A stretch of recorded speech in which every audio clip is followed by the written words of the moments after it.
जय हिंद फ्रेंड्स। तो हम पढ़ रहे थे धीर सिंह धाबाई की शिक्षा मनज्ञान की बुक, और धीर सिंह धाबाई की शिक्षा मनज्ञान की इस बुक में हम कुछ हम पढ़ रहे थे ना, हम कुछ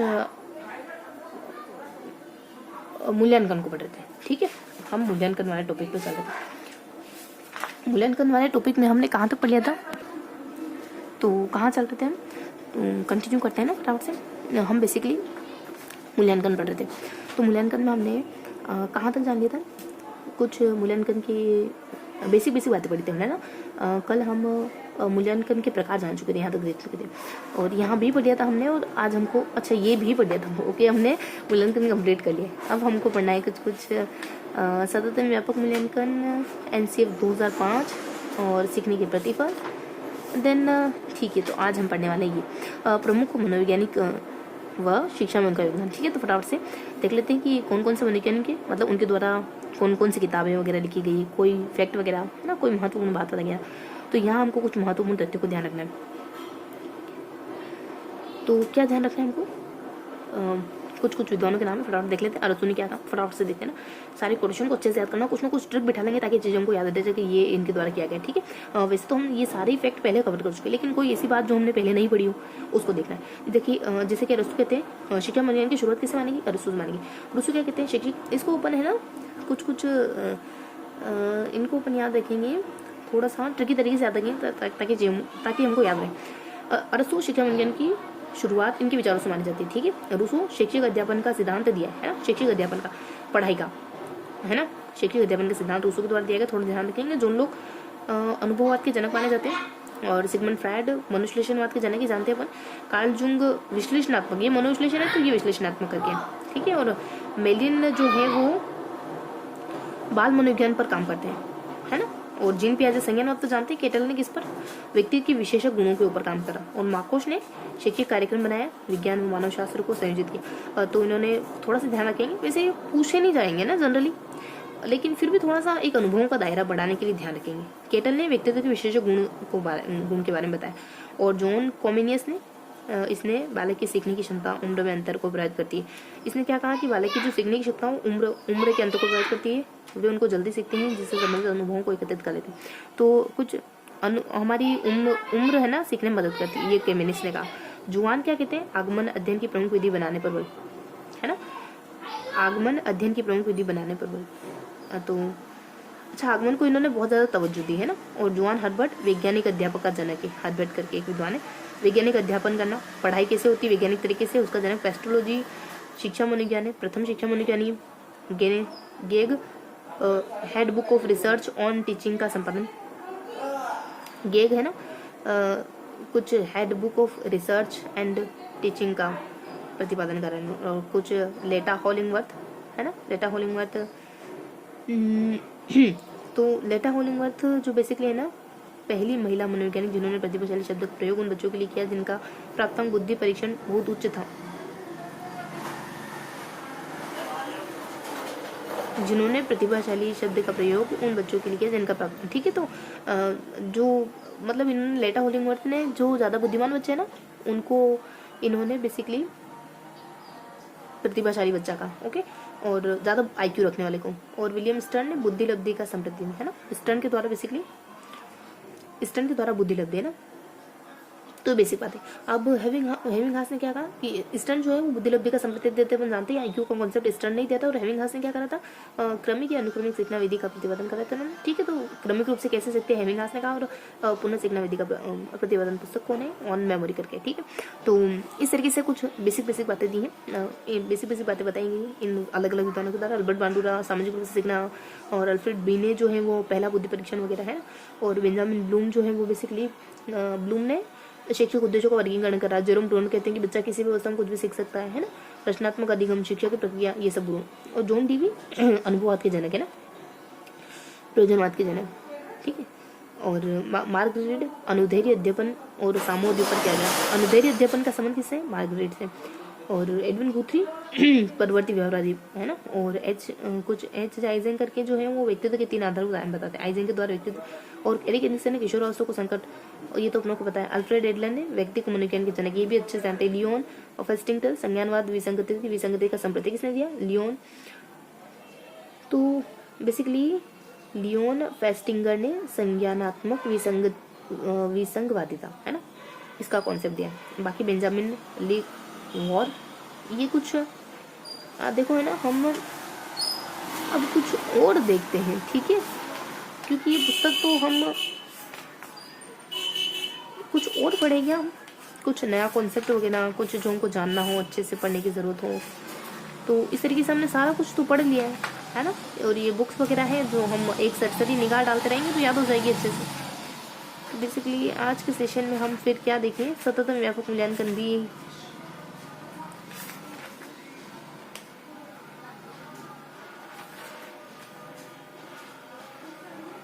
ठीक है। तो ऐसा करते हैं हम कि आज के इस सेशन में हम सतत एवं व्यापक मूल्यांकन को पढ़ते हैं, ठीक है। कंटिन्यूअस एंड कॉम्प्रिहेंशनल इवोल्यूशन,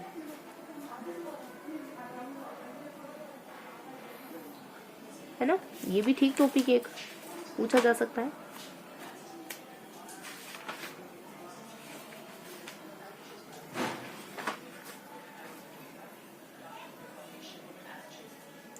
चलो इसके बारे में जान लेते हैं,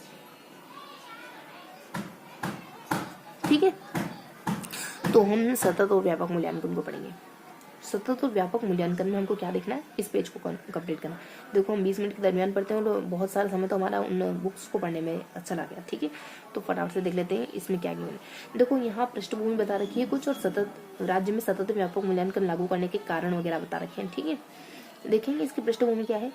देखो इसकी पृष्ठभूमि ये है कि जो धारा RT 2009 है ना, उसमें 14 साल के बच्चों की पढ़ाई का प्रावधान था। 29 में ये बात कही गई थी कि पाठ्यक्रम बनाते समय आप बच्चों का सर्वांगीण विकास करोगे, है ना। तो ये वाली बात जो अपन कहते हैं ना सतत व्यापक मूल्यांकन को लेकर, ये धारा 29 में कही गई थी। बाकी अपन जानते ही ये सारा कुछ के पढ़ने के दौरान लगातार होना चाहिए ना। और शिक्षा में काम करने वाली सरकारी गैर सरकारी संस्थाओं शिक्षाविदों के बीच इस विषय पर लगातार चर्चा हुई और फिर कानून में प्रावधान बने। और शिक्षण कराने के तरीकों को बाल केंद्रित करना होगा, है ना। और लगातार होना चाहिए मूल्यांकन, शिक्षण योजना बनाए और उसके अनुसार बच्चों के साथ शिक्षण का कार्य करें। और प्रगति को दर्ज करना, शिक्षक दिए गए पाठ्यक्रम के अनुसार बच्चों का शैक्षिक स्तर देखें, ठीक है। और फिर प्रगति को दर्ज करें, जैसे कला, संगीत, व्यक्तित्व, इन सब में भी होना चाहिए बच्चे का आकलन, मतलब प्रगति को दर्ज करें इन सब क्षेत्रों में भी। और शिक्षक कक्षाओं पाठ्यक्रम में उद्देश्यों के अनुरूप इस प्रकार गतिविधियां करें कि बच्चे उसकी क्षमताओं, मतलब बच्चों को ज़्यादा से ज़्यादा अवसर मिले, एक्टिविटी बेस्ड हो उसका क्लासरूम अधिगम। सतत व्यापक मूल्यांकन प्रक्रिया वास्तव में व्यापक गुणवत्ता सुधार प्रक्रिया है, सुधार की प्रक्रिया है। पूछ सकते हैं आपसे कैसी प्रक्रिया है, तो सुधारात्मक प्रक्रिया है। स्कूल आधारित मूल्यांकन व्यवस्था से संबंधित है इसका तात्पर्य, इसका मीन्स स्कूल आधारित मूल्यांकन व्यवस्था से ये टर्म पूछा जाता है कि कौन सा ये मूल्यांकन स्कूल आधारित मूल्यांकन होता है, ठीक है। बस थोड़ा सा और पढ़ते हैं, फिनिश करते हैं, बहुत ज़्यादा इंपॉर्टेंट है नहीं, कॉन्सेप्ट समझो बस। मूल्यांकन कोई नई धारणा नहीं है और बच्चों के मूल्यांकन की प्रक्रिया सीखने सिखाने की गतिविधियों में शामिल नहीं है। और तो उस विधा को उपयुक्त शिक्षण विधा नहीं माना जा सकता, जिसमें गतिविधि नहीं होगी उसको सही नहीं मानेंगे। सतत व्यापक मूल्यांकन सततता जहाँ एक और कक्षा प्रक्रिया के रूप में होगी, वहीं सर्वाधिक मूल्यांकन के रूप में भी होगी। और व्यापकता उन मुद्दों को प्रमुख रूप से रेखांकित करेगी, है ना, जो बच्चों की विभिन्न कौशल, भावनात्मक और क्रियात्मक पक्ष को उजागर कर देगी। अब राज्य में सतत व्यापक मूल्यांकन लागू करने के कारण क्या है, तो यहाँ क्या कारण है सतत व्यापक मूल्यांकन लागू करने के। 10/11 में एक पायलट प्रोजेक्ट शुरू किया। अलवर जयपुर में 40 से 20 विद्यालयों को सम्मिलित किया गया, तो प्रारंभ में 1 से 5 तक के बच्चों के लिए परिप्रेक्षण का। तो ये CC है ना, ये कभी नहीं पूछेंगे, लेकिन थोड़ा सा कॉन्फिडेंस बना रहे हैं, हमें पता रहे कि इसका बेस भी हम जानते हैं ना, मतलब हमको चीज़ें अच्छे से पता है। अगर हमें ये एहसास होता है ना, तब हम पॉजिटिव फील करते हैं और आगे की चीज़ें भी अच्छे से पढ़ते हैं, ठीक है। तो बेसिकली ये प्रोजेक्ट कब लागू हुआ था, कहाँ लागू हुआ था, ध्यान रखोगे थोड़ा सा, है ना। और 1 से 5 के बच्चों के ऊपर ही लागू करा था, एक सैंपल के रूप में, है ना। इन बच्चों को सैंपल के रूप में लिया था जयपुर के 1 से 5वीं तक के बच्चों, जयपुर अलवर के। अब देखोगे कि 1 से 5वीं तक में NCERT आधारित पाठ्यपुस्तक में मानक कार्य किया गया और इस चरण का उद्देश्य था कि सतत व्यापक मूल्यांकन योजना प्रक्रिया को तय करना, जो कि अंततः पाठ्यक्रम का हिस्सा बनी। इस चरण के अंतर्गत सबसे महत्वपूर्ण कार्य शिक्षकों को नियमित संबल देना था, है ना, शिक्षकों को संबल देना था, मतलब शिक्षकों को मोटिवेट करना है वो बच्चों को अच्छा पढ़ा, इस कार्य में ज़्यादा कुछ नहीं है। वैसे पूर्व प्राथमिक शिक्षा पर भी कार्य किया गया था, है ना। प्रोजेक्ट स्कूलों में व्यापक बदलाव की दृष्टि से प्रोजेक्ट के प्रारंभिक परिणाम इस प्रकार हुए, बच्चों के शैक्षिक स्तर में वृद्धि होने लगी है, पढ़ाई में अच्छा प्रेजेंटेशन करा बच्चे ने, प्रवेश नियमितता ठहरा, बच्चे मतलब पॉजिटिव परिणाम दिखे बच्चों में, सीखने सिखाने प्रक्रिया में बच्चों की रुचि भागीदारी बढ़ी, शिक्षकों के बीच के गुणात्मक सुधार हुआ, ये जो अप्लाई करा था पहली बार। मूल्यांकन के नए तरीकों की सराहना हुई, अभिभावकों बच्चों की पूर्व प्राथमिक शिक्षा की आवश्यकता को महसूस किया, विद्यालय प्रबंधन समिति की भागीदारी बढ़ी, एनसीएफ 2005 की मंशा के अनुरूप किए गए पाठ्यक्रम विभाजन को स्वीकार किया गया। ठीक है, मतलब सब कुछ अच्छा हुआ।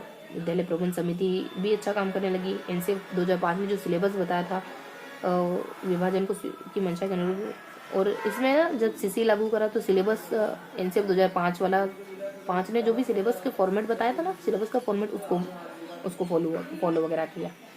और 2009 के और 2005 के मूल्यांकन के मुद्दों पर संवाद करना प्रारंभ किया, है ना।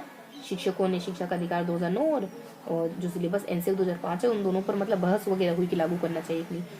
बहुत अच्छे परिणाम दिखे। मतलब द्वितीय चरण का मतलब 2 सालों के बाद, है ना, लगभग 1-2 सालों के बाद 178 ब्लॉक के इतने लगभग 3000, है ना, 150 ब्लॉक के लगभग 3000 स्कूलों में सेकेंड चरण इसका लागू हुआ था पायलट प्रोजेक्ट के रूप में। और ये इस बार है ना पहले से 5वीं तक नहीं बल्कि 8वीं तक के स्कूलों पर था। ठीक है, और बाकी हालांकि ये पेज तो अपन अगली बार पढ़ेंगे। तो इस पेज में कोई खास इन्फॉर्मेशन थी नहीं। ठीक है, तो हमने बस ये जाना कि धारा 29 कहती है कि बच्चों को एक्टिविटी के थ्रू बढ़ाना चाहिए, है ना। इस वजह से हम सतत सीसी लेकर आए। सीसी एक पायलट प्रोजेक्ट देखिए हमने, है ना, 10 में लगा, एक 10 में चालू हुआ अलवर जयपुर की पहले से 5 तक के बच्चों के लिए, फिर एक दूसरा चालू होता हमने ये 150 ब्लॉक में हुआ, 3000 स्कूलों पर लागू करा, है ना। तो इस तरीके से कुछ खास बातें तो है नहीं, तो इस तरीके से हमने कुछ बेसिक बैकग्राउंड देखा, है ना, सीसी को लेकर। इस पेज में कुछ खास जानकारी है नहीं, कुल मिलाकर के सिर्फ अंडरस्टैंडिंग लेवल की जानकारी, है ना, कि ये कब लागू होता है ना, इसके पायलट प्रोजेक्ट वगैरह, और इसका महत्व क्या है ना, और मतलब कैसी स्टडी के बारे में ये बात करता है, कैसे अध्ययन के बारे में बात करता है। तो इस तरीके से हमने सतत और व्यापक मूल्यांकन का थोड़ा सा बैकग्राउंड पढ़ा, सिर्फ इस पेज को रीड करा ना, ताकि पता पड़ जाए हमको कि इसमें कुछ है भी या नहीं। ठीक है, तो थोड़ा सा नोट डाउन करेंगे, क्या देखा हमने, कुछ भी नहीं जाना, लेकिन फिर भी कुछ ऐसे फैक्चुअल बातें जिसको अपन नोट करेंगे। ठीक,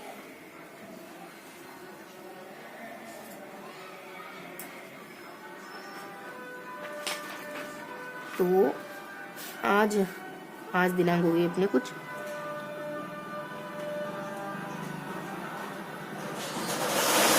ठीक है। तो आज बेसिकली 20 तारीख 20/1/2024। तो आज हमने पेज नंबर कौन सा पढ़ा, पेज नंबर को सेंटर करके पढ़े ना, तो 198 पेज में हमने क्या देखा, कुछ भी नहीं जाना हमने। 2 पोर्शन है इस पेज को, 2 हिस्सों में बांटो ना, थोड़ा सा चलो इस तरीके से बांट लेते हैं ना। तो इस हिस्से में और इस हिस्से में क्या जानकारी दी थी। यहाँ एक बात ऐसी है जो ध्यान रखने की है कि जो धारा 29 है ना, वो कहती है कि बच्चे को एक्टिविटी के अकॉर्डिंग मतलब एक्टिविटी करते हुए पढ़ाओ। तो ये धारा 29 का कोटेशन, धारा 29 के अंतर्गत कही गई बात है। और वहीं यहाँ पे कह रखा है कुछ 2 पायलट प्रोजेक्ट बताए, है ना। तो पायलट प्रोजेक्ट की बात हुई इस वाले में, इतना ही देखा हमने। ठीक है, तो ये था अपना पेज नंबर 198, पढ़ेंगे पेज नंबर 199। ओके, जय हिंद फ्रेंड्स। तो हम पढ़े थे धीर सिंह धाबई की शिक्षा मन ज्ञान की बुक, और धीर सिंह धाबई की शिक्षा मन ज्ञान की इस बुक में हम कुछ कहाँ तक है अपन, मतलब कहाँ तक पढ़ चुके थे अपन। देखो हम पढ़ चुके थे कुछ, एक्चुअली हम मूल्यांकन को पढ़ रहे थे, है ना। तो मूल्यांकन में हमने देखा था, 1 मिनट रुकेंगे ना।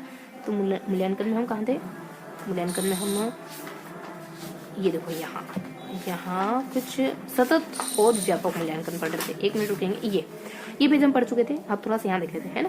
तो 199 में उनको क्या कवर करना है, फटाफट से देखते हैं कि सीसी के बारे में। SIQ क्या है, सीसी SIQ का कॉन्सेप्ट पढ़ेंगे। ठीक है, तो फटाफट से देखते हैं। और विद्यालय समन्वित योजना पश्चात विद्यालय 1 से लेकर 12 तक संचालित किए गए थे, और विद्यार्थियों के लिए गुणवत्तापूर्ण शिक्षा उपलब्ध कराने का लक्ष्य प्राप्त करने के लिए रमसा माध्यमिक शिक्षा निदेशालय SIQ उदयपुर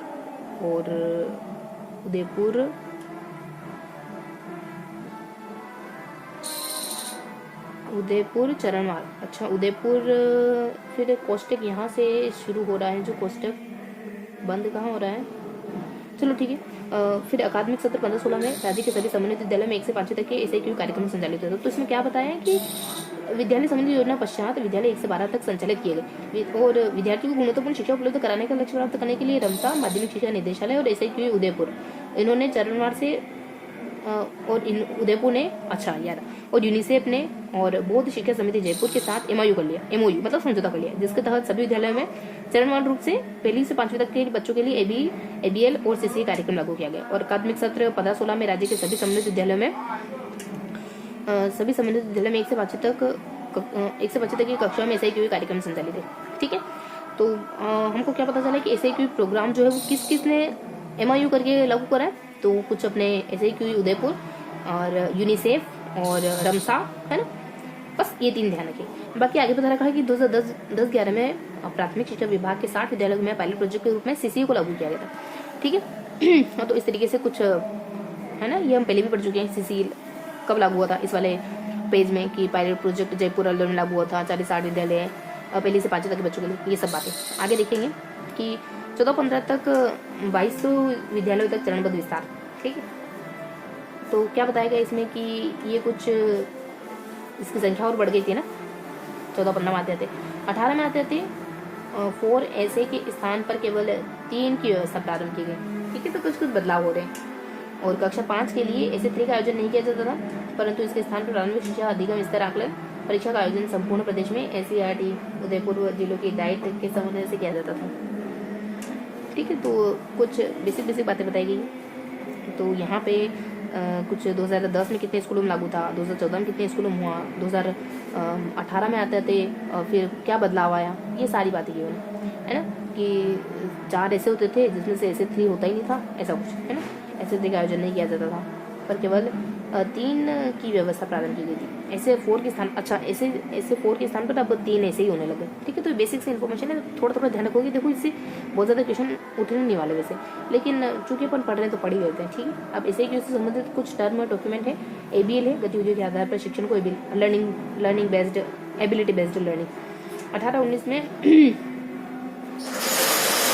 द्वितीय चरण के ग्रामीण क्षेत्र के आदर्श विद्यालयों में कक्षा 1 और 2 के लिए ABL कक्ष स्थापित किया गया, जिसके तहत प्रत्येक विद्यालय में कक्षा पेंटिंग में 3300 से 6700 का ABL मुहैया करवाया जाता था, जिसका उपयोग न सिर्फ कक्षा 1 व 2 तथा 3-5 के लिए भी गतिविधि किया जा सकेगा। ठीक है, तो क्या बताया गया कि ABL प्रोग्राम जो है वो गतिविधियों के आधार पर शिक्षण होता है इसमें, है ना। 18-19 में दूसरा चरण लागू हुआ इसका, और पहली दूसरे के लिए ABL कक्ष बने उस चरण में, और कुछ 3 से 6 हज़ार रुपये मुहैया करवाए, है ना, जिसका उपयोग मतलब कुछ गतिविधियाँ कराने में कराया जाए।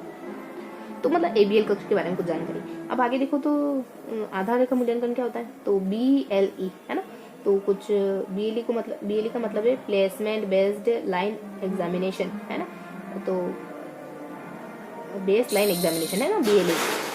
तो बेस लाइन एग्जामिनेशन में क्या होता है कि बच्चों की शैक्षिक योग्यता का आकलन किया जाता है ना, और किसी अन्य विद्यालय से विद्यालय में आए हों तो उनका आधार पूर्व कक्षा होती है, और BLE में पेंसिल पेपर टेस्ट भी हो सकता है, और अन्य कोई विद्या भी प्रयुक्त की जा सकती है।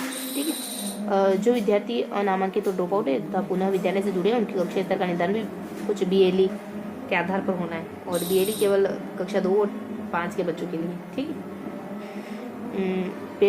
पेपर पेंसिल टेस्ट करके। और पदस्थापन में क्या बताया गया है कि स्वयं के विद्यालय के विद्यार्थियों को ग्रीष्मकाल के पश्चात आते हैं, जिनकी कक्षा स्तर हेतु दल प्लेसमेंट किया जाता है, उनकी कक्षा स्तर हेतु दल प्लेसमेंट किया जाता है, और BLE व प्लेसमेंट का रिकॉर्ड विद्यार्थी पोर्टफोलियो में किया जाता है। तो ये भी एक तरीका है बच्चों के ये जानने का कि बच्चों का बेस क्या है।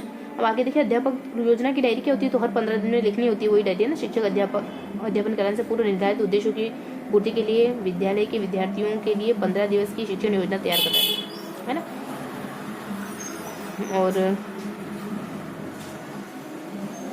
इस योजना की साप्ताहिक समीक्षा संस्था प्रधान व हार्डवेयर की उपस्थिति में की जाती है, और आवश्यकता से योजना में बदलाव किया जाता है। योजना में कक्षा में कराई जाने वाली गतिविधियों का समावेश व अधिगम उद्देश्य का स्पष्ट अंकन किया जाता है। ठीक है, तो हमको ये पता चला इसमें कि कुछ इसमें इस योजना की साप्ताहिक समीक्षा संस्था प्रधान हार्डवेयर की उपस्थिति में की जाती है ना, मतलब डायरी वो जो 15 दिन में जो भी लिखते हैं वो प्रिंसिपल के सामने प्रस्तुत करना, है ना।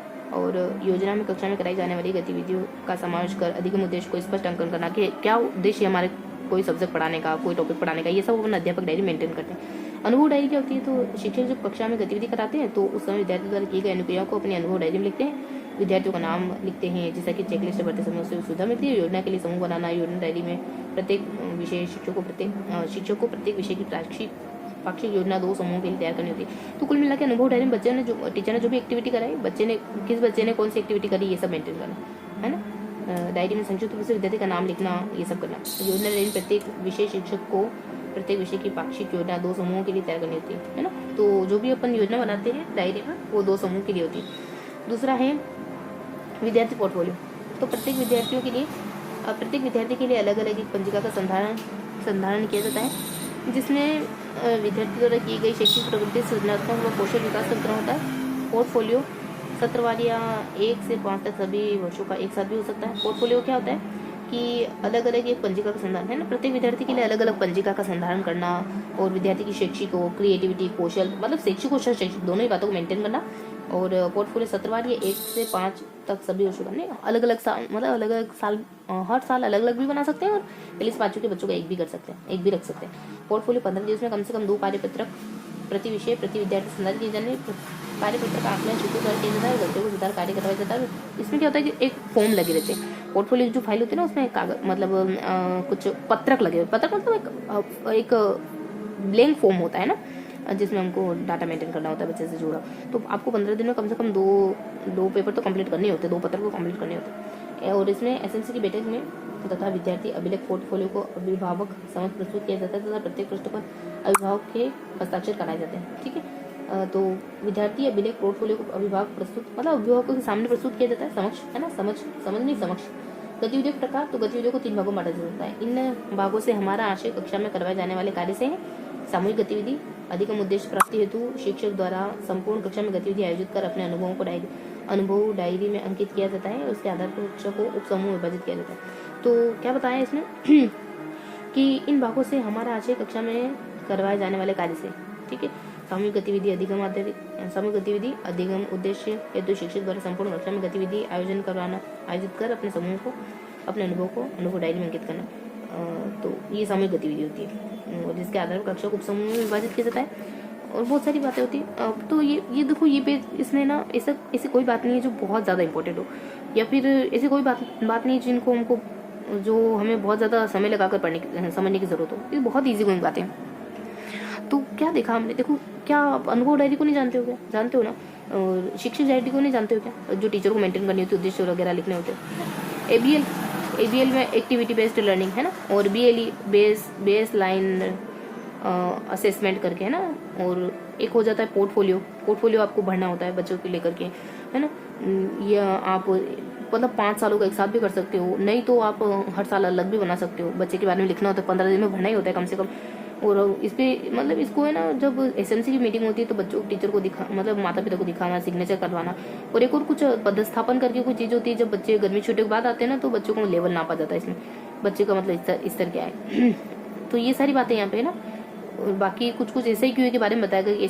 SIQA का MOU हुआ है ना, मतलब MOU से SIQA चल रहा है, लागू हुआ। एक तो यूनिसेफ ने, एक अपने उदयपुर का अपने कोई एक संस्थान है, और एक और कोई संस्थान है। इन तीनों ने, मतलब 3 संस्थाओं ने ये करा, आपस में MOU करा और ये SIQA लागू हुआ। पहले से 5वीं तक हुआ था, फिर धीरे धीरे बढ़ा है। तो 2010 में होता है ये, पहले से 5वीं तक, और 2014 में आया, 2018 में आया, मतलब और ज़्यादा विद्यालयों पे लागू हुआ 2014 में और 2018 में। और एक आधा और बिंदु हमारा यहाँ गिवन था बस। और लास्ट में हम कुछ गतिविधियाँ 3 तरीके की हो सकती है। ये बातें बहुत ज़्यादा इंपॉर्टेंट है नहीं, देखो बच्चों, ये डायरी थोड़ा पढ़ लेने की ज़रूरत है ना। यहाँ बता रखा था कि जो 14 में है तो ये कुछ 22,000, 14 से 22 ध्यान रखोगे, 14 दूनी 28 होता है, तो इतने विद्यालयों पर लागू हुआ। और ये जो बात का समय था फिर 18 का, इसमें बेसिकली 4 ऐसे होते थे, ऐसे फर्स्ट, ऐसे सेकेंड, थर्ड और फोर्थ। तो इन चारों की जगह पर, इन चारों के स्थान पर अब जाके, मतलब 2018 में जाके सिर्फ 3 ही ऐसे होने लगे। और तीसरे नंबर का ऐसे होता नहीं था, मतलब कुल मिलाकर 4 ऐसे होते थे, जिसमें से तीसरा नंबर वाला नहीं होता था। ऐसी कुछ इन्फॉर्मेशन है यहाँ पे, कुछ ऐसा ही कुछ कहा गया था लगभग। इस स्थान पर केवल 3 की व्यवस्था, अच्छा 4 होते थे, फिर 3 होने लगे, और तीसरा होता ही नहीं था, ऐसा कुछ भी था ना। तीसरे का आयोजन नहीं किया जाता 5वीं तक, परंतु इसके स्थान पर प्रारंभिक शिक्षा का जो अधिगम स्तर आकलन है वो किया जाता। प्रारंभिक शिक्षा का आकलन करके एक टेस्ट चलता था, वो होता ना, है ना। और संपूर्ण प्रदेश में और SCERT उदयपुर व जिलों की डाइट के समन्वय से किया जाता था। अब ये किनकी रमसा रमसा SIQE state initiative for quality education, ठीक है, इसका फुल फॉर्म। और रमसा है, देन SIQE है, देन यूनिसेफ है, इन तीनों ने बहुत करके। रमसा की फुल फॉर्म क्या हो सकती है? रमसा की देखो देखनी होगी अपने को, थोड़ा इसको देखना होगा। SIQE तो ये रहा, state initiative for quality education. तो ये कुछ बेसिक देखो, फर्स्ट स्टोट में 60 विद्यालय हुआ था, 2012 में कितने पे हुआ सब बता रखा, यहाँ हमने देखा ही था। 2012 में 3,500 के ऊपर ये रहा, और 2013 में हमने तो नहीं देखा, लेकिन 2013 में 2500 विद्यालय पे हुआ, लगभग 2500 हमने यहाँ तीसरे चरण में देखा है ना। ये यहाँ पे तो पहली से 8वीं तक हो गया था, यहाँ ये तो हमने पढ़ा ही नहीं 6ठी से 8वीं तक, है ना। बाकी 2013-14 का देख लिया हमने। अब 14-15 में कितने हो, 15,000 पे हो गया, और 15-16 में कितने, 19,000 पे हो गया। तो ये तो थोड़ी ये फैक्चुअल बातें कभी नहीं पूछ सकते, लेकिन थोड़ा सा ध्यान रखेंगे, माइंड में रखेंगे, ठीक है। ऐसी कोई बात जो आपको लगा कि हमको डिस्कस करनी चाहिए। ABL अपन जानते हैं 18-19 में पैसे खर्च करे ABL पे, 3,500 कमरे बनवाए, ABL कक्ष बनवाए, है ना। आधार का मूल्यांकन अपन देख ही चुके, इसको पेपर पेंसिल टेस्ट भी कह सकते हैं 2 और 5 के बच्चों के लिए। ये बहुत जरूरी बात है, ABL खाली 1 से 5 तक के बच्चों के लिए ही होता है। पदस्थापन गर्मी की छुट्टियों के बाद आते हैं ना वो, और पदस्थापन और जो BLE होता है, basement learning assessment examination, base line examination, BLE base line examination. तो ये जो BLE है ना, ये बेसिकली पोर्टफोलियो में मेंटेन की जाती है, इसकी बातें। अनुभव डायरी में कुछ है नहीं, जो भी बच्चे पोर्टफोलियो में अपन जान ही गए, है ना। तो ABL को जान गए अपन, बेस लाइन को जान गए, है ना, सब कुछ पढ़ लिया बेस लाइन के बारे में। पदस्थापन को, दोनों प्रकार की डायरियों को जान गए। इन दोनों डायरियों को ये अपने इन दोनों को मेंशन करते हैं ना अपन, BLA को और पदस्थापन को पोर्टफोलियो में, उसके बारे में भी जान गए। कुछ 5 कॉन्सेप्ट है BLA, B से है कोई, से है तो कोई पदस्थापन है, तो कोई अनुभव डायरी है, तो कोई अध्यापक डायरी है, लास्ट में जिसमें अपन मेंटेन करते हैं पोर्टफोलियो वो है। बाकी थोड़ा सा SIQE के बारे में बता रखा है ना। एक दो बातें सब में देखो, यहाँ पे भी कुछ एक फैक्चुअल बात यहाँ पे भी गिवन है, तो एक फैक्चुअल जानकारी यहाँ पे भी गिवन है, 1-2 फैक्चुअल जानकारी यहाँ पे भी गिवन है, पेपर पेंसिल टेस्ट कुछ इतनी कक्षा के लिए, है ना। एक आधी फैक्चुअल जानकारी यहाँ पे किसमें मेंटेन करते हैं, एक आधी फैक्चुअल जानकारी यहाँ है कि 15 दिन में करना होता है। अनुभव डायरी में बस बच्चे का नाम वगैरह लिखना होता है ना, जो भी इसने गतिविधियाँ करी। इसमें भी एक आधी बातें हैं, इसमें भी एक आधी बात तो है ही से। तो हल्का सा सब में गिवन है। गतिविधियों के कितने प्रकार हो सकते हैं, तो कुछ कार्य से और सामूहिक गतिविधियाँ अधिगम उद्देश्य प्राप्त हेतु शिक्षक द्वारा संपूर्ण कक्षा में गतिविधि आयोजित कर, तो कुछ खास बातें हैं। और यहाँ हमको पता चला कि रमसा है, SIQE, यूनिसेफ, इन तीनों ने आपस में कोऑर्डिनेशन करा, मतलब MOU करा, और 15-16 में राज्य के सभी समन्वय विद्यालय में। और ये जो SIQE को, मतलब इन सब ने आपस में गठबंधन करके SIQE का प्रोग्राम 2015 में लागू करा। फिर बता रखा कि जो SIQE है इसका पायलट प्रोजेक्ट चला, है ना, 10 में चला, तो फिर 10 है, फिर 14 है, फिर 18 है ना। बस, तो अलग अलग समय में SIQE में क्या घटित हुआ वो बता रखा। 10 में क्या हुआ, 15 में, 14 में क्या हुआ, 15 में क्या हुआ।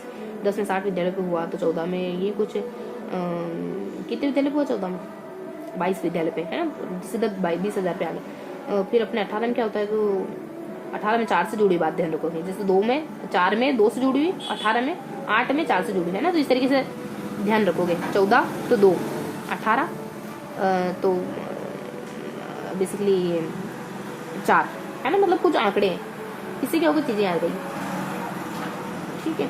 और ऐसे 3 का आयोजन, मतलब 4 के स्थान पर 3 आयोजन होने लगे थे। तो इस तरीके से हमने ना कुछ बहुत बेसिक इन्फॉर्मेशन दी, कुछ खास बातें तो नहीं है, लेकिन थोड़ा सा ध्यान रखिए, ठीक है। तो अब जैसा कि अपन दोहराते हैं तो दोहरा लेते हैं। तो देखो यहाँ पे हमने कुछ छोटे से 4 कॉन्सेप्ट पढ़े हैं, है ना। इसके अलावा हमने थोड़ा सा SIQE के बारे में जाना, है ना, हल्का सा जाना है, बस 3 से 4 बिंदु को जाना हमने, दैट्स ऑल, ओके। तो इस तरीके से हमने कुछ SIQE के बारे में जाना। SIQE की मतलब किन लोगों ने मिलकर लागू करा, इसके पहले दूसरे चरण में क्या हुआ, ये सारी बातें, और इसमें क्या क्या चीज़ें शामिल है उनको थोड़ा सा देखा, है ना। BLA, BLE, दोनों टाइप की डायरी है, पोर्टफोलियो वगैरह, है ना, ये सब जाना हमने। तो इस तरीके से हमने कुछ बेसिक बातों को कवर करा है ना, SIQE के बारे में। और कुछ ये 3 अपने जो कॉन्सेप्ट है उनके बारे में, ना, ABL, BPL, ये सब कुछ, मतलब BLE और पदस्थापन, अनुभव डायरी, शिक्षा इको डायरी वगैरह, पोर्टफोलियो वगैरह, ये सब है। थोड़ा सा इसको मेंटेन कर लेते हैं, हमने क्या पढ़ा, ठीक है, फिर फिनिश करते हैं। तो हमने कौन सा पेज पढ़ा, पेज नंबर 188, है ना, और 199 थोड़ी सी इन्फॉर्मेशन है, देखो बहुत थोड़ी सी इन्फॉर्मेशन है। अगर इसको अपन दो भागों में बांट के देखें तो एक तरफ यहाँ अपन ऐसे ही क्यू पढ़ लेते हैं, SIQ, है ना, 2015 से लागू है ये। अब सामने की तरफ हम इससे जुड़े जो भी बिंदु उनको देखते हैं। यहाँ एक बिंदु तो हालांकि यहाँ कवर हो जाता है, लेकिन ज्यादा मतलब सामने की तरफ इससे जुड़े पॉइंट्स है, जैसे ABL है, ये दो तो यहाँ हो गए थे। यहाँ है मेनली अपने कुछ अनुभव अध्यापक डायरी, अनुभव डायरी, पोर्टफोलियो, है ना, यहाँ पदस्थापन करके, है ना, तो ये कुछ 4 हल करके जो कॉन्सेप्ट है। तो इस तरीके से हमने कुछ बेसिक इन्फॉर्मेशन ली पेज नंबर 199 में। तो अब मिलते हैं अपन पेज नंबर 200 के साथ। ओके, जय हिंद फ्रेंड्स। तो हम पढ़ रहे थे धीर सिंह धाबाई की शिक्षा विज्ञान की बुक, और धीर सिंह धाबाई की शिक्षा विज्ञान की इस बुक में हम कुछ पेज नंबर 199 को पढ़ चुके थे, ठीक है। और अब हम पढ़ने वाले पेज नंबर 200। देखो पेज नंबर 200 में क्या किया मैंने, यहाँ पे ना कुछ हम मूल्यांकन के बारे में पढ़ रहे थे। इससे पहले हम मूल्यांकन के कुछ SIQ के बारे में पढ़ चुके थे, है ना, और कुछ डायरी वगैरह, दैनिक डायरी, अनुभव डायरी, ABL और BLE, है ना, पोर्टफोलियो वगैरह, इन सब के बारे में देख चुके थे। अब कुछ और बिंदुओं को हमको और करना होगा जो हमारे CCEN सतत व्यापक मूल्यांकन से जुड़े हैं। तो एक ग्रेडिंग सिस्टम क्या होता है, चेकलिस्ट क्या होता है, वार्षिक अभिलेख क्या होता है, योजना को लागू होने के पश्चात, अच्छा ये कुछ शब्दावली कौन सी है इससे जुड़ी हुई, फिर इससे जुड़ी कुछ विशेष बातें वगैरह, है ना, CC का ग्रेडिंग सिस्टम क्या है, सतत व्यापक मूल्यांकन से जुड़ी सब शब्दावली क्या है। तो इन 2-4 बिंदुओं को कवर करेंगे। बहुत ही थोड़ा सा इन्फॉर्मेटिव सेशन रहने वाला, बहुत ही कम इन्फॉर्मेशन रहने वाली है आज के सेशन में। तो देखो ग्रेडिंग सिस्टम क्या है, ABC, चेकलिस्ट क्या होती है, वार्षिक अभिलेख क्या होता है ना, तो ये तीनों पहले अपन पढ़ लेते हैं, उसके बाद देखेंगे कि इससे जुड़ी हुई शब्दावली क्या है, ठीक है, इससे जुड़ी हुई शब्दावली वगैरह और इसकी कुछ विशेष बातें वगैरह। तो पहले इन 3 बिंदुओं को तो क्लियर करें। तो ABCD में ग्रेडिंग ABC में क्या है कि A वाला बच्चा सारे काम खुद कर सकता है, B वाला बच्चा किसी साथी की जरूरत को महसूस करता है, C वाला बच्चा समयावधि में प्राप्त न कर सके, विद्यार्थी निर्धारित, इसमें क्या होता है कि अत्यधिक प्रयास पश्चात भी बोधित लक्ष्य जो है विद्यार्थी कि बहुत कोशिश करने पर भी नहीं हासिल कर पाएंगे, है ना, लक्ष्य वगैरह। तो ये एक C कैटेगरी का बच्चा है। बाकी चेकलिस्ट क्या होता है, इसको इसमें चेकलिस्ट में 30 तक नंबर होते हैं, 30 तक नामांक होते हैं, और समूह 1 के बच्चों के लिए सभी विषयों की चेकलिस्ट भरी जाती है तथा पर्यावरण विषय में केवल एक ही समूह होता है। अच्छा, समूह 1 के बच्चों के लिए सभी विषयों की चेकलिस्ट, ऐसा कुछ समूह वगैरह बनाते होंगे। हमको इतना ध्यान रखना कि 1 से 30 तक नंबर लिखते हैं चेकलिस्ट में, है ना, और ये महीने में एक बार पढ़ते हैं। प्रथम आवृत्ति 2 पाक्षिक योजनाओं के लिए तथा दूसरी आवृत्ति आगामी 2 पाक्षिक योजनाओं के लिए भरी जाती है। चेकलिस्ट में अधिगम सूचकों के अभिलेख संधारण चेकलिस्ट में किया जाता है। यह मासिक भरी जाती है। प्रथम आवृत्ति 2 पाक्षिक योजनाओं के लिए होती है, द्वितीय आवृत्ति आगामी 2 पाक्षिक योजनाओं के लिए भरी जाती है, ठीक है। तो पहले सर्किल में, पहले राउंड में 2 पाक्षिक योजनाओं, 2 मतलब जो भी आपने 2 मतलब प्लान वगैरह जो एग्जीक्यूट करे होंगे, उन प्लान जो भी आपने स्कूल में कुछ एक्टिविटी मतलब जो भी आपने प्लानिंग वगैरह करके बच्चों में कोई एक्टिविटी ऑर्गेनाइज करवाई होगी ना, उसको भरना होता है ना, पहली आवृत्ति में। उसके बाद दूसरे, ऐसा कुछ समझाने की कोशिश करें। देखो बहुत ज्यादा स्पष्ट तो नहीं हो पा रहा, लेकिन ऐसे कुछ मिलते जुलते शब्द दिखे ना, देखो हर चीज बहुत ज्यादा स्पष्ट हो जाए जरूरी नहीं है ना। बहुत बार ऐसा होगा चीजें नहीं भी समझ आएगी, तो थोड़ा सा मेमोरी के लेवल पे याद रखो, उनसे नफरत नहीं करने लग जाने की, चीजें समझ नहीं आ रही, ठीक है, तो थोड़ा सा मेमोरी के लेवल पे याद रखेंगे। चेकलिस्ट महीने में एक बार 30 नंबर होते हैं, इसमें इतना ध्यान रखो, बस इनफ है ना। और एक समूह के बच्चों के लिए सभी विषयों की, जो समूह A के बच्चे होते हैं उनके सभी विषयों की चेकलिस्ट भरी जाती है ना, उनके लिए सारे विषय की चेकलिस्ट भरी जाती है। पता नहीं कैसे क्या समझाना चाह रहे हैं, अब एक्चुअल में देखते तो अपन समझ जाते हैं, लेकिन इतना ऐसा कुछ ध्यान रखेंगे, ऐसी कोई बात आए तो चेकलिस्ट टिक मार्क करना है। पर्यावरण विषय में केवल एक ही समूह, बुनियादी दक्षता चेकलिस्ट अंग्रेजी, गणित, हिंदी के समूह 2 के बच्चों के लिए भरी जाती है ना। तो समूह 2 के बच्चों के लिए इनको भरा जाता है, समूह 1 के बच्चों के लिए सभी विषय और समूह 2 के लिए से 2-3 विषय, हिंदी, अंग्रेजी, गणित, ये सब। बाकी वार्षिक अभिलेख क्या है कि समेकित आकलन चेकलिस्ट के आधार पर विद्यार्थी वार्षिक अभिलेख तैयार किया जाता है ना। चेकलिस्ट और रचनात्मक आकलन साक्ष्यों के आधार पर सत्र पर्यंत विद्यार्थी सहभागिता के आधार पर तैयार किया जाता है। ऐसे 1 ऐसे के पश्चात विद्यार्थी के अभिभावक के हस्ताक्षर करवाए जाते हैं। तो ये वार्षिक अभिलेख बताया तो नहीं, यूं पता चला, मतलब कोई एनुअल डाटा रखते होंगे बच्चे के बारे में, पूरा सत्र भर में बच्चे ने क्या करा, वर्ष के अंत में कुछ डाटा रखते होंगे, ये पता है। चेकलिस्ट को बेस मान के, चेकलिस्ट में बच्चे का प्रेजेंटेशन कैसा रहा उसको बेस मान के करा जाता है। बाकी इसमें ऐसे 1 ऐसे 3 के बाद कुछ पेरेंट्स से मिलते हैं, है ना, सिग्नेचर वगैरह कराए जाते हैं वार्षिक अभिलेख पर। ये भी बता रखा कि ऐसे 1 और ऐसे 3 के बाद सिग्नेचर करवाए जाते हैं इस पे, है ना। और रचनात्मक साक्ष्यों के आधार पर, है ना, रचनात्मक आकलन के आधार पर, कक्षा में जो भी बच्चे का आकलन होता है ना, उसके आधार पर भी इसको निर्धारित किया जाता है, सहभागिता के आधार पर इसको तैयार करते हैं ना। तो ये बेस है। बाकी योजना कुछ खास बातें होगी नहीं ऐसे यहाँ पे। योजना के लागू होने के पश्चात क्या हुआ, कौन सी योजना, सीसी से क्या हुआ, बच्चों की कक्षा के सीखने के प्रयासों को संगठित पोर्टफोलियो में समाहित किया जाना। सीसी के बाद पोर्टफोलियो आ गया, ऐसे एक से बच्चों के रिफ्लेक्टिव कार्य का अवसर प्रदान हो गया, नियमित रूप से दर्ज के अनुरूप अधिगम उद्देश्यों के सापेक्ष बच्चों की प्रकृति काफी, और बच्चे जितना भी सीख रहे हैं उसको डेली मेंटेन किया जाना है। शिक्षक बच्चों के शैक्षिक स्तर के अनुसार शिक्षण अधिगम योजना बनाने का प्रयास करना है। मतलब काम सही हो गया है ना, ABL वगैरह आ गया बच्चे की, मतलब ABL आया, पोर्टफोलियो वगैरह आ गया है ना। बाकी यही बात है, ABL वगैरह पोर्टफोलियो वगैरह, इस पर टीचर ध्यान देने लगे, इतना ध्यान रखो। आगे बस अब तो उनको कुछ शब्दावली जाननी है और कुछ विशेष फैक्ट। शब्दावली क्या है, CC किसको CA CP है, देखो CCA CCE CCP ऐसे ध्यान रखो। ABL SIQ लहर, ये तो यही है।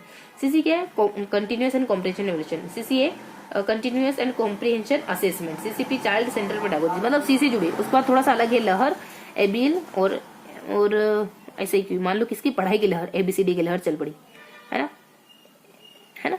ऐसा क्यों है कि अब पढ़ाई की लहर बहुत ज्यादा फैलने लगी समाज में, मतलब पढ़े लिखे लोगों को बहुत ज्यादा वैल्यू होने लगी, क्योंकि समाज शिक्षित हो रहा है, समझदार हो रहे हैं सब। तो ABL अब लहर, ऐसा क्यों है, तो इससे थोड़ा सा ध्यान रखो। ABL activity based learning, SIQ state initiative. Lahar learning enhancement activity in Rajasthan, learning enhancement ये EH का है ना, और एक्टिविटी इन राजस्थान, ऐसा करके ध्यान रखो। बाकी थोड़ा सा अपन ध्यान रखेंगे विशेष में, है ना। सतत व्यापक मूल्यांकन क्या होता है, मूल्यांकन प्रक्रिया, रचनात्मक मूल्यांकन, संरचनात्मक मूल्यांकन निरंतर चलते रहते हैं। FA फॉर्मेटिव असेसमेंट, है ना, ये तो अपन जानते हैं कि रचनात्मक संरचनात्मक मूल्यांकन निरंतर चलते मूल्यांकन प्रक्रिया, ठीक है। तो यहाँ कुछ बताया नहीं गया है। और योगात्मक मूल्यांकन जानते हैं, अच्छा इसमें यूँ बता रखा कि रचनात्मक मूल्यांकन किसको कहते हैं, योगात्मक किसको कहते हैं। CC मतलब जो सतत चलता रहता है, फॉर्मेटिव कक्षा के दौरान जो क्वेश्चन पूछते हैं ना, उसको अपन रचनात्मक आकलन कहते हैं, फॉर्मेटिव असेसमेंट। कक्षा के जो पूरे साल भर के एंड में होता है उसको अपन समेटिव असेसमेंट कहते हैं, योगात्मक मूल्यांकन। इसमें ABC ग्रेड वगैरह भी देते हैं, मतलब पास वैल्यू बताते हैं वो वाला। और एक होता है अपना CCE, है ना। ये कौन सा मूल्यांकन है, ये एक वर्ष में 4 रचनात्मक और 2 योगात्मक मूल्यांकन होते हैं। CBSE द्वारा CCA का प्रारंभ कक्षा 9 में 2009 में किया गया था, और 2010 में प्रारंभ किया गया था, ठीक है। तो ये CC क्या है, CC कैसा मूल्यांकन होता है, यहाँ बता रखा। जैसे ये योगात्मक, ये कब होता है, पता है ना। तो CC कब होता है, CC देखो कब होता है, ये प्रथम 5 माह में होता है, और ये द्वितीय 5 माह में होता है। मतलब CC तो बहुत व्यापक कॉन्सेप्ट है। CC में दोनों ही चीजें शामिल होती है, ये वाला प्रोग्राम और ये वाला, मतलब ये वाला मूल्यांकन और ये वाला मूल्यांकन, FA और ऐसे दोनों ही शामिल है। CC तो दोनों का मिला जुला रूप है। तो शुरुआत में बताया कि शुरुआती महीने में क्या होता है, और लास्ट के 5 महीने में क्या होता है। शुरुआती 5 महीने में ऐसे 1 कंप्लीट हो जाता है, और लास्ट के 5 महीने में ऐसे 2 ऐसे 3 ऐसे 4 कितने होते हैं, ऐसे 4 होते हैं ना। लेकिन अब 3 ही कर दिए गए, अच्छा 2 ही बता रखे, तो यहाँ दोनों ही ऐसे कंप्लीट हो जाते हैं, ठीक है। इधर शुरुआत वाले 2 FA कंप्लीट हो जाएंगे, इधर बाद वाले 2 FA कंप्लीट हो जाएंगे। इसके रचनात्मक मूल्यांकन 2 होते हैं, इसमें भी रचनात्मक मूल्यांकन 2 और 1 योगात्मक होता है, 50-50%, ठीक है। तो इस तरीके से शुरुआती 2 उस तरफ हो जाएंगे, शुरुआती 2 बाद के 2 इस तरफ हो जाएंगे। ऐसे 1 इस तरफ हो जाएगा, तो ऐसे 2 इस तरफ हो जाएगा। शुरुआती 5 महीने ही है और ये बाद के, तो थोड़ा सा जानकारी। और CC का ग्रेडिंग सिस्टम कैसे है, तो अपन जानते हैं कि ए वाले बच्चा 90 से 100 के बीच में होता है, बस उसको 10-10 कम करते जाओगे। जैसे कि 10 कम करो तो 90 से अब 80 तक, है ना। ये भी A वाला ही बच्चा है, 80 तक आ गया, तो 80 से 70 तक B वाला बच्चा, फिर 70 से 60 वाला भी B वाला ही बच्चा होगा, B2 करके, है ना। उसके बाद C से चले जाओ तो 60 से जो 50 और 50 से 40, बस इतना ध्यान रखना, है ना। C में 60 से जो 50 और 50 से 40।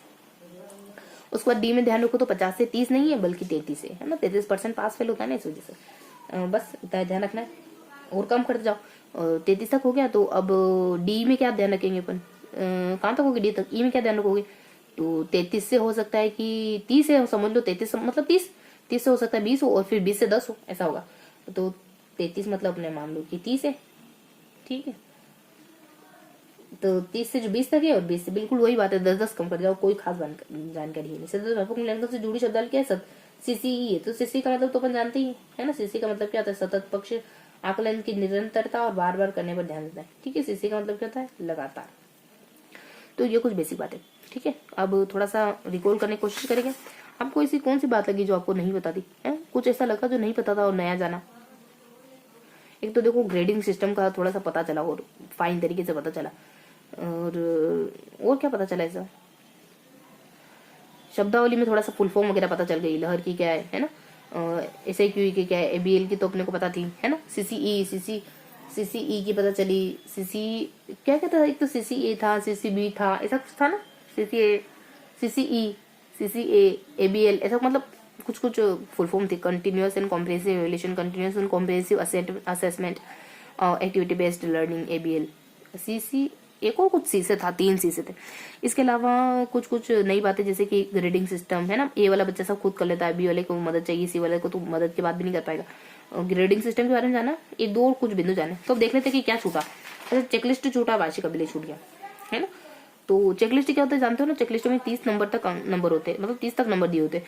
पहले समूह के बच्चे के सारे विषय के नंबर बढ़ जाते हैं और दूसरे समूह के सिर्फ अंग्रेजी, हिंदी वगैरह, गणित वगैरह, ये ना अंग्रेजी, हिंदी, गणित, ये नंबर मेंटेन करते हैं इसमें, है ना। और तथा पर्यावरण विषय में केवल एक ही समूह होता है। बच्चों के लिए विषयों की चेकलिस्ट बन जाती है। समूह ए के बच्चों के लिए सभी विषय, अच्छा, और समूह बी के पर्यावरण विषय के केवल एक ही समूह होता है। समूह ए के बच्चे के लिए सारे विषय की चेकलिस्ट भरते हैं, समूह बी के बच्चे के लिए दो तीन सब्जेक्ट की चेकलिस्ट भरते हैं, और बाकी पर्यावरण विषय के में एक ही चेकलिस्ट बनती है। ऐसा मतलब ये ध्यान रखो, वार्षिक अभिलेख जानते हो ना कि साल के अंत में भरा जाने वाला अभिलेख, वार्षिक अभिलेख, है ना। साल के अंत में भर के फिर बच्चों के माता पिता के सिग्नेचर करवा देते हैं। तो इस तरीके से अब यहाँ पे एक और CCDP, अच्छा CCP, चाइल्ड सेंटर्ड पेडागोजी, ठीक है। तो इस तरीके से हमने बहुत ही आसान तरीके से कुछ 3 कॉन्सेप्ट पढ़े और कुछ महत्वपूर्ण जानकारियां और कुछ विशेष फैक्ट जाने हमने, है ना, जो क्या है बहुत ही आसान है, एक चेकलिस्ट वगैरह है ना। चेकलिस्ट क्या होता है, वार्षिक अभिलेख क्या होता है, और एक और क्या देखा अपने, एक तो चेकलिस्ट देखनी पड़ेगी अपने को, वार्षिक अभिलेख देखना पड़ा, ABCD ग्रेड क्या होता है ना। इसके बाद विशेष फैक्ट में फुल फॉर्म वगैरह जान ली महत्वपूर्ण तथ्यों में, फिर विशेष फैक्ट हमने मूल्यांकन के प्रकार जान लिए, रचनात्मक, योगात्मक और एक मूल्यांकन, वो सतत मूल्यांकन, ठीक है। तो इस तरीके से हमने कुछ बहुत ही बेसिक ये हमने ना सेकंड बार दोहरा लिया। अब हम लास्ट बार दोहराए तो हमने क्या जाना, हमने बेसिकली बहुत इजी गोइंग तो 3 टॉपिक देखे। तो पेज को 2 हिस्सों में बांटो, तो इस तरफ हिस्से वाली जानकारी अच्छी थी, 3 नए बिंदु थे यहाँ पे, चेकलिस्ट, वार्षिक अभिलेख, रेटिंग, मतलब ग्रेड क्या होता है ना। इस तरफ अगर देखे पेज के तो बेसिकली मूल्यांकन से जुड़े हुए कुछ विशेष बातें, है ना। क्या क्या विशेष बातें देखी, इसके फुल फॉर्म है, इसके प्रकार, है ना, फिर ग्रेडिंग सिस्टम, फिर लास्ट में हमने नीचे से शब्दावली शुरू कर दी थी, जो खास कुछ बातें आई नहीं, तो 3 चीजें देखी हमने, ठीक। इस तरीके से 3 बार रिवाइज कर लिया। अब थोड़ा सा अपन नोट डाउन कर देंगे 1 मिनट में और देन फिनिश करेंगे। तो पेज नंबर कौन कौन से पढ़े, 198, 199 और 100। तो 100 पेज में हमने क्या पढ़ा, बेसिकली हमने अगर पेज को 2 हिस्सों में बांटो तो हमने कुछ बहुत बेसिक इन्फॉर्मेशन पढ़ी। जैसे कि यहाँ पे हमने 3 कॉन्सेप्ट पढ़े, है ना। वो 3 कॉन्सेप्ट अपने क्या क्या बातें हैं 3 कॉन्सेप्ट में, एक ही अपने चेकलिस्ट है ना, एक ही अपने वार्षिक अभिलेख, एक है अपने ग्रेडिंग, ठीक है। तो यहाँ हमने ग्रेडिंग है, चेकलिस्ट है, वार्षिक अभिलेख है, चेकलिस्ट है और वार्षिक अभिलेख है। और यहाँ पे हमने कुछ इसकी विशेष मतलब कुछ अपने विशेष फुल फॉर्म महत्वपूर्ण तथ्य यहाँ से शुरू हो रहा था, मतलब यहाँ पे महत्वपूर्ण तथ्य करके एक बिंदु है ना, फिर विशेष फैक्टर करके एक बिंदु है और इसके कुछ महत्वपूर्ण शब्दावली करके, है ना। विशेष फैक्टर में इसके ग्रेडिंग सिस्टम को ले लिया हमने, रचनात्मक, योगात्मक मूल्यांकन है और CCA वाला मूल्यांकन है, ये 4-5 बिंदु लिए विशेष फैक्टर, है ना। तो इस तरीके से कुल मिलाकर हमने पेज नंबर 100 पढ़ लिया, है ना। अब कोई जानकारी मिस तो नहीं हुई, देख लेते हैं फिर अपन फिनिश करते हैं। कोई जानकारी मिस नहीं हुई, ये बता दिया हमने। चेकलिस्ट कह दिया, वार्षिक अभिलेख, योजना के पश्चात क्या हुआ, तो ABL लागू हो गया, पोर्टफोलियो लागू हो गया, है ना। इसके फुल फॉर्म जान ली हमने, लहर की विशेष फैक्ट में 4 बातें बतानी देख ली, 1 2 मतलब 1 2 3 और चौथा ग्रेडिंग सिस्टम, है ना। तो इस तरीके से हाँ ध्यान रखोगे, CC कब लागू हुआ, 9 में, जब यहाँ बताओगे ना सतत व्यापक मूल्यांकन, ध्यान रखोगे 9 में 2009 में लागू हुआ, 10वीं कक्षा तक 2010 में लागू हुआ, ठीक है। तो ये बात अपने इल्म ही नहीं था, कैटेगरी में आ गई, ठीक है। तो यहाँ पे 9 और 10, 2009 और 2010 के कुछ आंकड़े हैं कि इस सन में 9वीं में और इस सन में 12वीं 10वीं में लागू हुआ, ठीक है। तो इस तरीके से हमने पेज नंबर 100 पढ़ लिया। तो मिलते हैं इन तीनों पेज के रिवीजन के साथ अगले सेशन में, ओके।